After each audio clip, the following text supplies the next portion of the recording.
빛 없이 존재하는 것은 없습니다. 의식하지 않아서 그렇지 이 빛 없으면 우리는 깜깜한 세상을 살아갑니다. 또 아무리 우리가 눈을 크게 뜬다 할지라도 빛이 없으면 아무것도 볼 수 없습니다. 또 내가 눈을 아무리 크게 뜬다 할지라도 그리고 다 본다 할지라도 진짜 빛, 그 사물을 알게 하고 모든 존재의 물을 깨닫게 하는 뭔가 뜻있는 생각과 자세가 없으면 다 보긴 보지만 실제로 볼 것을 못 봐요. 그래서 지난 주일날 말씀하실 주님께서 말씀하신 것 있죠? 내가 본다고 하는 사람들은 맹인이 되게 하고 나는 못 봅니다, 모릅니다 라고 말하는 그런 사람들은 보게 할 것이다. 뭐로요? 말씀으로, 신앙으로, 주님의 사랑으로. 요즘 뉴스에서 오래전에 쏘아올린 몇 년 전에 쏘아올린 우주선이 저 우주계 저 먼 거리에 가서 소위 명왕성이든지 토성이든지 이런 데 가가지고 거기에 뭐가 있는지를 탐사해서 지구로 사진을 전송합니다. 빛과 같은 속도로 오는 그 사진 전송이 일로 오는 데만도 1년 내지 2년이 걸려요. 그러니까 얼마나 먼 거리입니까? 그 엄청난 돈과 지식, 모든 첨단 정보를 총동원해서 가봤더니 사람이 살 수 있는 곳을 찾기 위해서 간 건데 다 알아보니 살 수가 없는 영하, 즉 마이너스, 섭씨로 말하면 영하 250도. 아무것도 없어요. 그래도 혹시나 뭐 살 수 없을까 그래가지고 다 조사해봐도 아무것도 없어요. 만일 사람의 몸의 피의 온도가 섭씨 36.5도가 아니고 사람의 피의 온도가 영하 230도라 그러면 살 수 있어요, 가서. 그 몸 체질과 비슷하니까. 근데 아무것도 살 수 없어요. 이유가 뭐냐 그러면 원인은 한 가지입니다. 태양과 거리가 너무 멀다는 거예요. 그렇다고 행성을 옮길 수도 없고 태양이 움직일 수도 있는 게 아니에요. 그런 땅들이 수도 없는데 그래도 혹시 살 수 없을까 해가지고 가보니, 그래서 저는 그 뉴스를 보면서 이런 생각을 좀 해봤습니다. 저 쏘아 올리는 돈의 100분의 1, 1000분의 1만 이 아름다운 지구, 하나님의 생명의 완벽한 상태로 살 수 있는 지구를 깨끗게 하는 데만 사용된다면 얼마나 좋을까?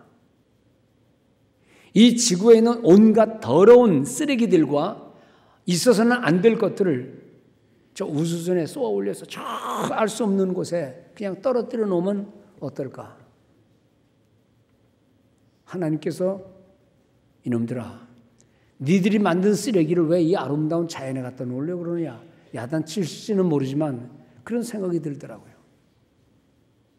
모르지요. 한 100년, 1000년 후에 문 목사, 당신은 틀려먹었어. 지금 이렇게 우리 살고 있잖아 라고 말할지는 모르지만 지금 상태로 봐서는 살 수 없는 곳이에요. 따가운 태양, 뜨거운 태양이 너무 멀리 있기 때문에 살 수 없는 곳이 됐어요. 어떻게 보면 의의 태양이신 우리 주님이 인생과 가까이 하게 되면 우리는 따스한 삶을 살 수 있고 생명의 온기를 느끼며 진리를 즐거워하며 살 수 있는데, 얼마나 많은 사람들이 태양이 멀리 떨어져 있듯이 하나님 말씀을 아주 멀리하고 하나님을 경외하는 마음 없이 인간의 교만을 부리며 살고 있는가? 이것이 오늘 인류의 문제요, 숙제요, 과제입니다. 그러므로 오늘 이 자리에 오신 우리 성도님들, 여러분들은 스스로 나는 믿음이 없습니다, 나는 어두웁니다 라고 말할지는 모르지만 여러분들 그런 삶의 어떤 환경에도 불구하고 주님을 가까이 하는 여러분들의 삶이 축복의 삶인 줄을 믿으시기 바랍니다. 하나님의 말씀을 가까이 하고 주님을 이름 부르기를 좋아하고 뭘 하든지 어떤 삶의 상태이든지 항상 의로우신 의의 태양이신 주님을 가까이 한다는 것은 인생의 축복인 줄을 믿고 다른 어떤 것이 아닌 하나님의 말씀에 가까이 하는 성도들 되시기를 바랍니다. 우리가 라이트, 빛 얘기하는데 빛도 어떻게 쓰이느냐에 따라 어떻게 쓰느냐에 따라 빛은 생명을 주는 빛이요 아니면 생명을 뺏어가는 빛이 될 수 있습니다. 여기 있는 아름다운 꽃도 햇빛을 쬐이고 맑은 바람을 쏘면 이거 오래 갑니다. 그런데 캄캄한 데는 오면 금방 시듭니다. 빛이 생명을 주기도 하지만 어떤 빛은 생명을 뺏어갑니다. 우리가 오징어 잡이 배를 보면은요, 큰 망망대해 가가지고 배에서 환한 빛을 바다에 비춥니다. 그러면 캄캄한 밤중에 환한 불빛을 보고 오징어니 뭐니 생선이 다 몰려옵니다. 한꺼번에 죽습니다. 그 빛은 생명을 주는 빛이 아니라 생명을 사로잡는 죽이는 빛이 되고 있어요. 요즘 청소년들이 주말이 되면 이제 여기저기 흥청거리고 연말 되면 괜히 흥청망청 되면서 여기저기 다니다가 환한 불빛이 있는 곳으로 갑니다. 디스코테크, 술집, 못된 장소에서는 소리도 요란하고 환한 불빛에 그 환한 불빛 가다가 아이들의 영혼이 망가집니다. 육체도 망가집니다. 빛이 좋은 것 같지만 그런 거짓된 빛, 진리가 없는 곳에 환한 빛은 매우 위험한 거예요. 우리가 사랑하는 우리 삶의 주변이 다 그렇다는 겁니다. 위험하다는 겁니다. 그러나 말씀이 있고 생명이 있고 주님이 계신 그러한 빛을 찾아 나가는 그런 사람들에게는 그 빛으로 인한 생명의 수요를 날마다 새롭게 받을 수 있는 이 놀라운 진리를 잘 깨닫고 우리들도 우리 자녀들도 우리 주변에 이 밝은 태양이신 주님의 의로운 빛을 쪼이며 살아가는 우리 모든 성도들 되시기를 바랍니다. 창세기에 보면 창세기 첫날 하나님께서 빛이 있으라 말씀했어요. 이 빛 때문에 모든 자연 세계가 생명을 잃고 갖게 되고 또 이 자연의 모든 빛으로 인하여 인간도 생명을 유지하게 되었다는 겁니다. 빛이 있으라 말씀하신 그 말씀 속에 창조의 원리와 생명의 원리가 있다는 사실을 깨닫는 우리 성도들 되시기 바랍니다. 오늘 본문 3절을 우리 읽지는 않았지만 그 안에 생명이 있었으니 그 안에 그게 뭡니까? 말씀입니다. 생명이신 하나님이십니다. 그 안에 생명이 있었으니 이 생명은 사람들의 빛이라 라고 말씀합니다. 말씀 안에 생명이 있고 그 생명은 사람들의 빛이 되었다라고 말씀합니다. 기독교는 예수 그리스도가 유일한 세상의 빛임을 선포하는 종교입니다. 어떤 종교는 어떤 사교 집단들은 어떤 이상한 교주는 자기가 빛이라는 것을 은근히 말을 하고 예수 대신 다른 사상을 집어넣지만 예수 외에는 말씀 외에는 인생의 진정한 빛이 없다는 겁니다. 우리는 이 빛을 반사받아서 남들이 이 빛을 보고 그리고는 하나님을 향하도록 우리의 삶의 소명을 가지고 있어야 됩니다.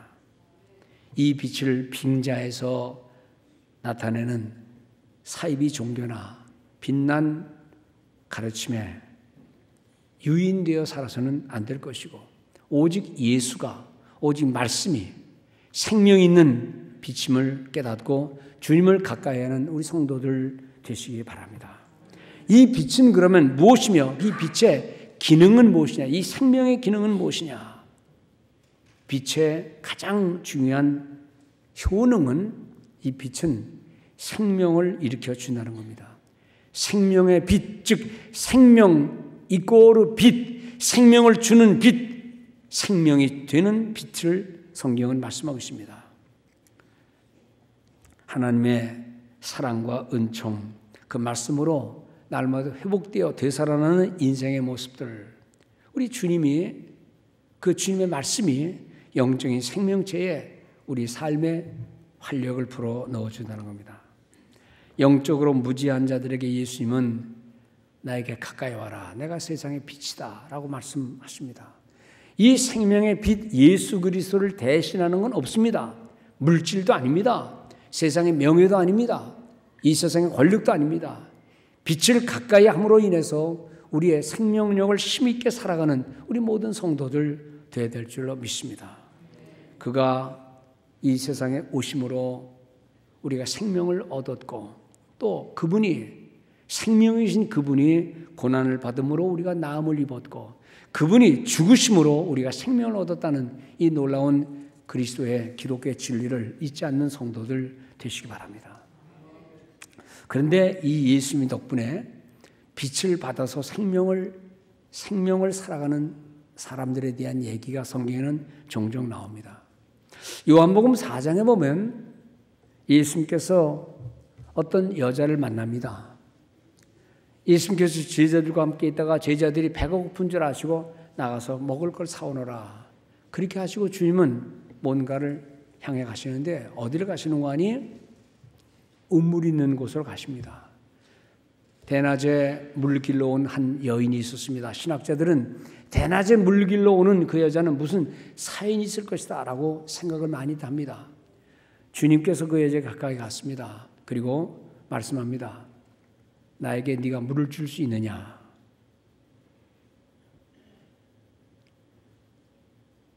그 여자가 물에만 관심이 있었다면 그냥 물 주고 마는 거예요. 그런데 그 여자가 이렇게 말합니다. 보아하니 당신은 유대인이고 나는 사마리아 사람인데 왜 사마리아인인 나에게 물을 달라고 합니까? 라고 이야기합니다. 그럴 때 말씀합니다.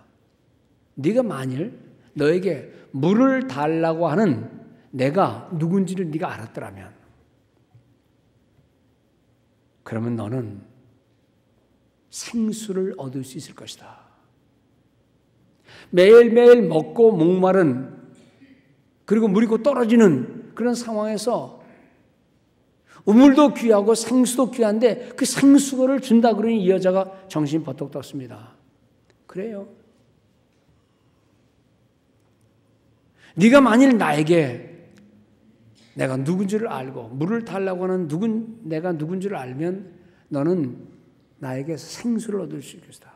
너는 평생 동안 목마르지 않는 생수를 얻어먹을 수 있을 것이다. 이 여자가 희한해 생각합니다. 주여, 그 물을 좀 나 좀 주세요. 나도 평생 여기 오지 않고 생수를 먹는 그런 모습이 되길 바랍니다 하고 영원히 목마르지 않는 물을 달라고 말합니다. 여러분들, 영원히 마르지 않는 물을 달라고 하는 것은 단순한 물의 문제가 아닙니다. 그리고 예수님과 그 여인과의 대화가 한동안 이어질 때 이 여자가 깜짝 놀라면서 자기 물동이를 내버려 두고 동네로 뛰어내려가서 내가 메시아를 만났다. 이분이 메시아가 아니냐. 다 와서 들어보라. 말씀을 들어보라. 라고 소리를 칩니다. 이 여자의 관심은 지금 물만이 아닙니다. 그토록 갈증을 느꼈던, 그리고 사람들에게 늘 외면당했던 사마리아 여자니라고 낙인 찍힌 자기가 늘 마음속에 품고 있던 메시아에 대한 이야기를 마음에 품고 나서 이분이야말로 메시아가 아닌가 생각하고 자기가 평생 동안 떠오던 물그릇을 내버려두고 내팽개치고 그리고 뛰어내려가서 내가 메시아를 만난 것 같다. 와서 들어보라 라고 말을 합니다. 물 한 그릇 사건 속에서 이 목말라서 늘 물을 깃던 여자가 예수님과의 대화를 통하여 메시아의 모습을 확인하게 됩니다. 사람이 종종 갈증을 느낍니다. 배고프다고 말합니다. 그런데 갈증을 해결하는 길은 물 먹어서 해결되는 게 아니고, 배고픔을 해결하는 것은 뭘 먹어서가 아니고, 사실은 먹는 것보다, 갈증을 느끼는 그 어떤 것보다 근원적인 문제를 해결하면 우리는 삶에 활력과 기쁨과 즐거움을 누립니다. 자식들이 돈이 많아서 행복한 게 아니라 엄마 아빠가 옆에만 있으면 다 해결되잖아요. 옛날에 그런 얘기도 있잖아요. 우리 한국에서 늦가을이 되고 겨울이 오면 이제 우리 엄마 아버지들은 옛날에 그런 근심과 그리고 때로는 만족을 느꼈어요. 추운 겨울 다가오기 전에 한 배추 한 500 또는 1000개 식구가 많으면 그냥 10접 해서 광에다 배추김치 잔뜩 해놓고, 광에다가 연탄 꽉 들여놓고, 쌀가마니 겨우 내내 시컷 먹어도 될 한 10가마 정도 갖다 놓으면 겨울 준비를 끝낸 겁니다. 그런데 어느 가정에서 추운 겨울이 다가오는데 연탄도 떨어지고 아이들 겨울옷 입힐 것도 없고 이것도 없고 저것도 없으니까 아내가 남편한테 그랬대잖아요. 여보, 겨울은 다가오는데 광에 연탄도 넣어야 되고 배추도 많이 담궈야 되고 애들 학비도 내야 되고 이것도 없고 저것도 없는데 하고 불평을 하니까 그 남편이 그랬대잖아요. 없는 게 뭐 이렇게 많냐. 그냥 한 가지로 돈 없다 그래라. 예, 돈이면 다 되잖아요.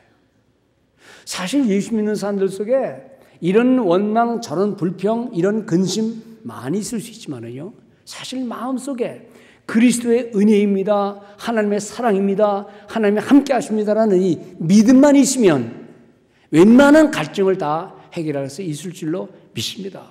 이 여인도 마찬가지입니다. 매일매일 길을 오는 이 자기의 신세가 너무 한탄스럽고 너무 지겹기도 하고, 그런데 마음속에는 갈망하는 거 있었어요. 메시아예요. 그러니까 자기가 생명처럼 여기던 물동이를 내버려 두고 그리고 메시아를 만났다고 가서 소리치는 이 여자의 모습 속에서 우리 인생에 참 필요한 것이 무엇인지를 깨닫게 되는 겁니다.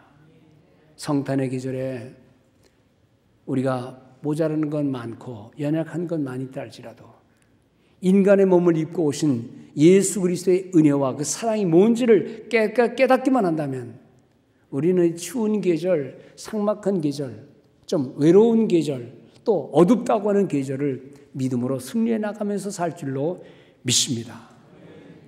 또 한 가지 얘기가 요한복음 8장에 나옵니다. 빛에 대한 얘기를 하시다가 8장 초두에 어떤 여자 얘기 나옵니다. 죄를 짓다가 붙잡혀 끌려나온 여자입니다. 유대인들이 모였습니다. 정통파 유대인들이겠죠. 율법을 다 아는 사람들이니까. 그래서 돌을 하나씩 들고 그 질질 끌려나온 여자에게 돌로 쳐 죽이려고 그러다가 예수까지 한번 잡혀보게 하려고 예수를 불러다가 묻습니다. 예수야, 당신은 이 죄를 지은 여자를 어떻게 하면 좋겠느냐? 율법을 다 알고 있는 예수님도 유대인들도 어떻게 처단 애들을 다 알아요. 처지가 불쌍한 그 여자를 바라보시고 주님 이렇게 말씀하십니다. 너희들 중에 죄가 없다면 먼저 돌로 쳐라. 이 한마디 말씀이 그 여인을 구해낸 겁니다.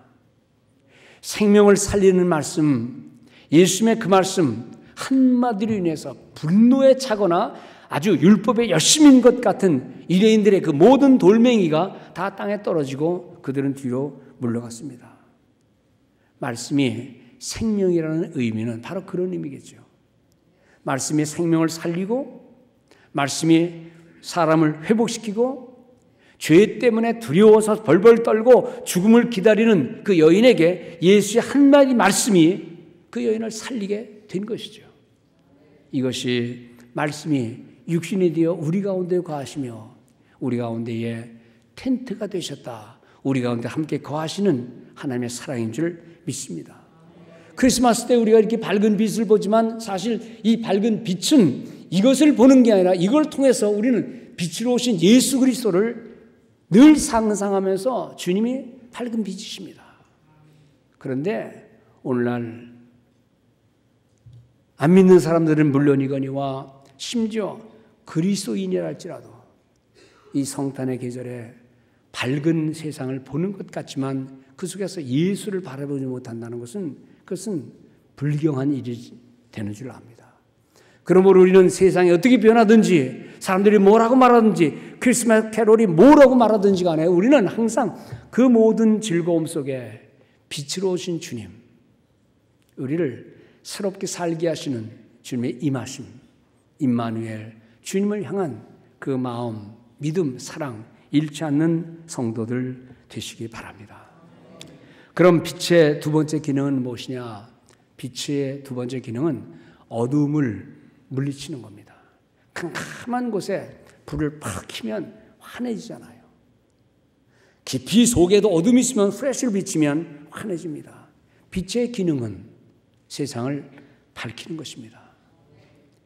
이 빛이 주님이신데 주님이 있는 곳에는요, 인간의 어두운 마음도 절망의 마음도 눈물도 탄식도 희망으로 변하는데 사람들이 그 어둠과 절망과 모든 삶의 무게들을 예수 그리스도를 영접하는 것 대신에 돈으로 해결하려고 그러고 건강을 세상적인 방법으로 해결하려고 그러고 세상에 무너지는 마음들을 또 다른 세상적인 것으로 채우려다 보니까 끊임없이 바닷물을 마시는 것처럼 그냥 갈증의 연속이라는 겁니다.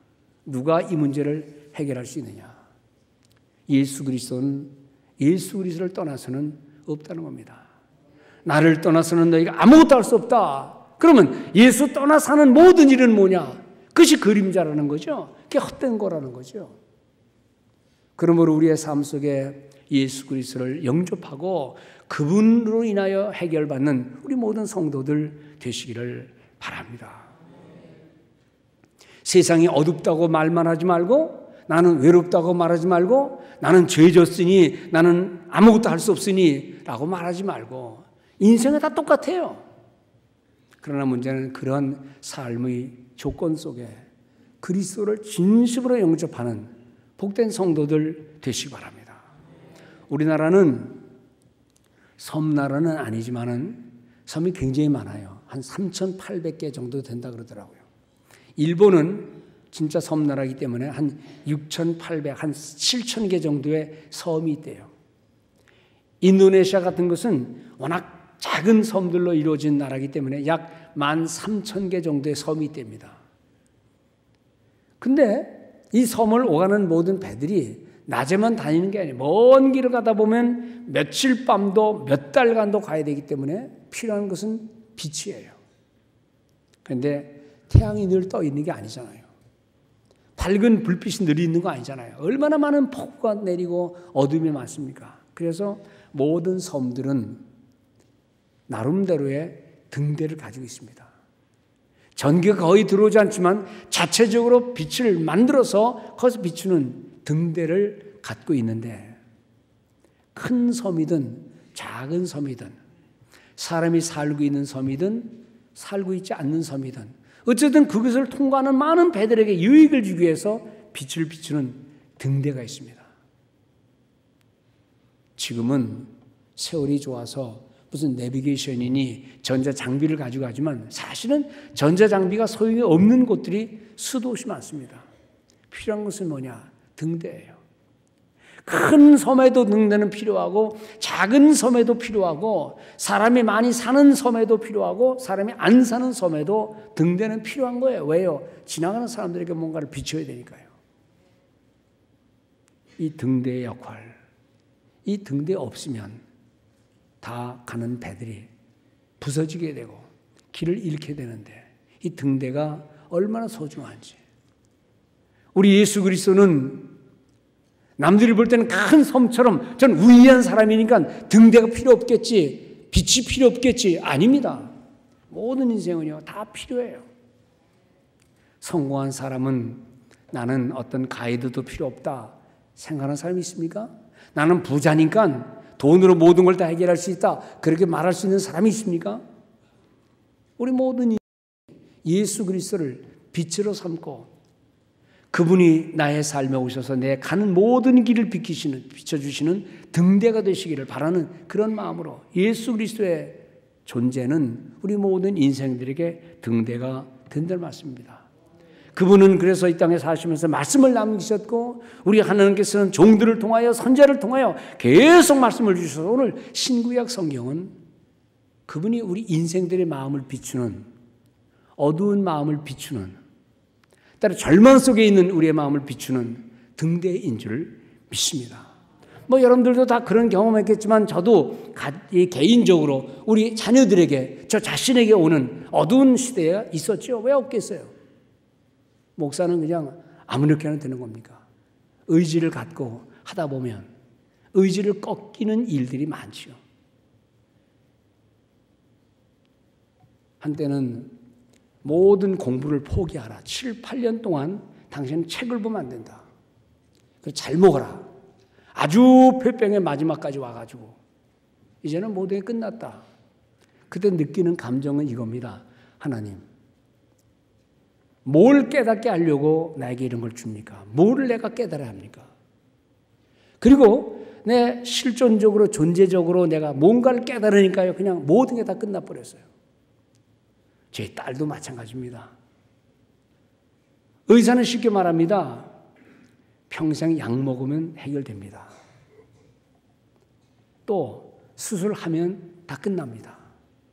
그런데 약은 평생 먹어야 되고 수술하면 아기를 못 낳습니다. 자, 이런 절망의 순간에 이거 앞이 캄캄한 거지요. 아무리 봐도 아무런 기회가 없는 거예요. 의사의 말을 들어보면 길이 없어요. 가정 예배 드리면서 우리 아이에게 그랬습니다. 아무것도 모르는 중학생이지만 얘들아, 야, 앞에도 길이 없고 옆에도 길이 없고 뒤도 길이 없으면 우위를 바라보자. 그리고 예배를 시작했어요. 아이들과 함께 기도를 시작하면서 약은 잠깐 보류한다. 그 이후에 약 먹은 적이 없어요.